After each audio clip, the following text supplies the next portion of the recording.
안녕하세요. 그린빌 가족 여러분. 오늘 금요일 아침.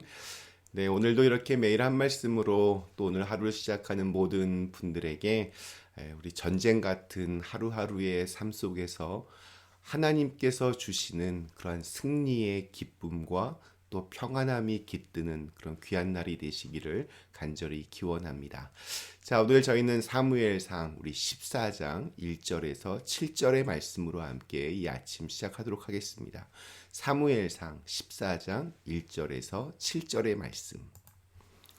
하루는 사울의 아들 요나단이 자기의 무기를 든 소년에게 이르되 우리가 건너편 블레셋 사람들의 부대로 건너가자 하고 그의 아버지에게는 아뢰지 아니하였더라. 사울이 기브와 변두리 미그론에 있는 석류나무 아래에 머물렀고 함께한 백성은 600명 가량이며 아히야는 에봇을 입고 거기 있었으니 그는 이가봇의 형제 아히두베 아들이요 비느하스의 손자요 실로에서 여호와의 제사장이 되었던 엘리의 증손이었더라. 백성은 요나단이 간 줄을 알지 못하니라. 요나단이 블레셋 사람에게로 건너가려 하는 어귀 사이 이쪽에는 험한 바위가 있고 저쪽에도 험한 바위가 있는데 하나의 이름은 보세스요 하나의 이름은 세네라. 한 바위는 북쪽에서 믹마스 앞에 일어섰고 하나는 남쪽에서 게바 앞에 일어섰더라. 요나단이 자기의 무기를 든 소년에게 이르되 우리가 이 할례 받지 않은 자들에게로 건너가자. 여호와께서 우리를 위하여 일하실까 하노라. 여호와의 구원은 사람이 많고 적음에 달리지 아니하였느니라. 무기를 든 자가 그에게 이르되 당신의 마음에 있는 대로 다 행하여 앞서 가소서. 내가 당신과 마음을 같이하여 따르리이다. 아멘. 네, 블레셋의 이 압도적인 무기와 군사력을 보고 이스라엘 병사들은 도망을 쳤습니다.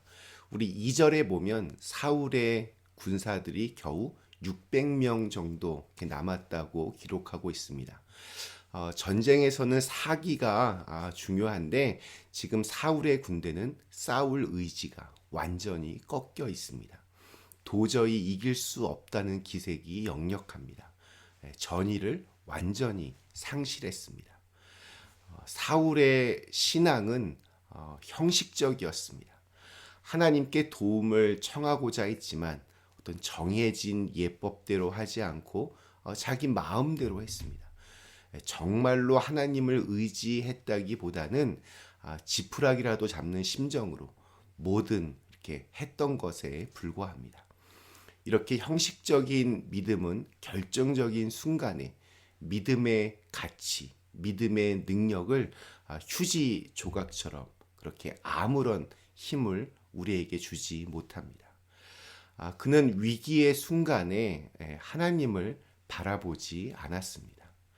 그러나 사울의 아들 요나단은 달랐습니다. 요나단의 신앙은 살아있는 진실한 믿음이었습니다. 우리 6절에서 요나단이 외쳤던 이 고백은 답답했던 사울의 모습과는 달라도 아주 달라 보입니다. 요나단이 자기의 무기를 든 소년에게 이르되 우리가 이 할례 받지 않은 자들에게로 건너가자. 여호와께서 우리를 위하여 일하실까 하노라. 여호와의 구원은 사람이 많고 적음에 달리지 아니하였느니라. 우리 미국은 스포츠의 천국입니다. 미국의 4대 스포츠라 불리는 풋볼, 야구, 농구, 아이스하키 등 1년 내내 프로팀들의 경기들이 있고 또 대학팀들의 경기들도 끊이지 않습니다. 또 전 세계적으로 보면 축구가 가장 인기가 많은 스포츠일 것 같습니다. 이들 스포츠들의 공통점은 모두 다 공을 가지고 하는 경기들입니다. 프로팀의 선수들은 돈을 받고 경기를 합니다. 그리고 돈이 많은 팀이 대부분 우승을 합니다. 뭐 당연합니다. 뛰어난 선수들을 아주 높은 연봉을 주고 팀을 꾸리기 때문에 돈이 많은 구단일수록 비싼 선수들이 많을수록 우승할 확률이 높습니다. 그런데 가끔은 돈이 적은 구단이어서 그래서 크게 유명한 선수들이 별로 없는데 그런 팀이 우승을 할 때가 있습니다. 그래서 사람들은 축구공은 둥글다, 혹은 풋볼 공은 어디로 튈지 모른다, 이런 말들을 합니다. 만약에 구단이 보유한 자산 규모로 모든 것이 결정된다면 사람들은 이렇게 스포츠에 이렇게 열광하지는 않을 것입니다. 부자 팀과 가난한 팀이 경기를 하면 전력상으로는 당연히 부자 팀이 월등하게 그렇게 높겠지만 막상 경기를 하면 어떻게 될지 100% 예측할 수 없습니다. 오늘 읽은 말씀과 이렇게 연결해 보면 사울과 또 사울의 병사들은 이런 생각을 하고 있었습니다. 무기가 좋은 쪽이 전쟁을 이긴다. 병사들의 숫자가 많은 쪽이 전쟁을 이긴다. 그래서 완전히 전의를 상실한 채 어찌할 바를 모르고 있을 때 요나단은 하나님께서 허락하시는 승리는 무기의 좋고 나쁨으로 결정되는 것이 아니며 또 병사들의 숫자가 많고 적음으로 결정되는 것이 아니라고 그렇게 힘주어 외칩니다. 사람들이 생각하는 기존의 승리 방정식이 있습니다. 기존의 예측이 있습니다. 그러나 하나님이 허락하시는 승리는 그 예상과 예측을 넘어섭니다. 하나님은 훗날 우리 이사야 선지자를 통해서 이러한 말씀을 하십니다. 하늘이 땅보다 높듯이 나의 길은 너희의 길보다 높으며 나의 생각은 너희의 생각보다 높다. 믿음은 바로 여기에 있습니다. 기존의 방정식에서 벗어나는 것입니다. 그동안의 내 경험에서, 내 기준에서, 내 생각에서 하나님을 믿고 바라보며 의지하며 나가는 것입니다. 내가 철석같이 믿고 있던 것에서 하나님이 허락하시는 진리로 그렇게 변화하는 것입니다. 이유가 있습니다. 우리가 승리하는 이유는 나를 위한 것이 아니라 하나님을 위한 것이기 때문입니다. 분명합니다. 나만을 위한 일이라면 나의 식대로 그렇게 진행될 것입니다.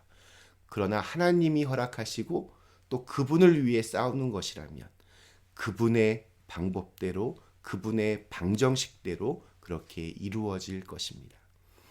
요나단의 이 우렁찬 믿음의 외침은 사실 이스라엘 전체를 대상으로 하지 않았습니다. 자기의 무기를 들고 있던 한 소년에게 한 말이었습니다. 그리고 오늘 7절 말씀이 이렇게 끝이 납니다. 무기를 든 자가 그에게 이르되 당신의 마음에 있는 대로 다 행하여 앞서 가소서. 내가 당신과 마음을 같이하여 따르리이다. 마치 예수님께서 5천 명을 먹이실 때 한 소년이 가지고 왔던 물고기 2마리와 또 보리떡 5개로 그 놀라운 기적이 이루어졌듯이 요나단 옆에 있던 이 소년의 고백도 참 멋지게 다가옵니다. 그리고 거짓말 같은 대역전극의 서막이 그렇게 두 사람이 주고받은 이 말로부터 시작이 됩니다. 하나님의 승리는 많은 사람이 필요하지 않습니다. 대단한 무기가 필요하지 않습니다. 하나님을 온전히 믿고 의지하고 바라보는 것, 그것을 통해 하나님은 승리를 주십니다. 오늘 우리에게 주신 하루, 내가 가지고 있는 보잘것없는 것을 통해서도 하나님은 일하시고 승리케 하심을 믿으며 믿음으로 살아가는 그런 귀한 날이 되시기를 간절히 기원합니다. 잠시 함께 기도하시겠습니다. 전능하신 하나님, 하나님의 승리는 무기의 좋고 나쁨, 병사들의 많고 적음에 달려있지 않습니다.